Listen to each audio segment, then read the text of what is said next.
our main news. The families of the 456 hospital patients who had their lives shortened by the unjustified prescription of powerful painkillers have called for those responsible to face criminal charges. An independent panel yesterday found there was an institutionalised regime of prescribing and administering dangerous amounts of opioids at the Gosport War Memorial Hospital between the late 1980s and the year 2000. Our chief correspondent Richard Gageford is there for us this morning. Morning, Richard.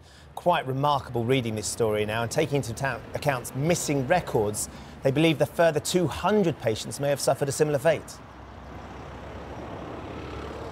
That's right, Ben. That would take the total of those whose lives were institutionally shortened, which is one way of putting it, to 656 elderly people, many of whom have come to this hospital to be rehabilitated, instead taking on an end-of-life path by giving those high levels of powerful painkillers. In fact, I've just come off the phone with Anne Reeves, whose mum, Elsie Devine, was one of those who died here.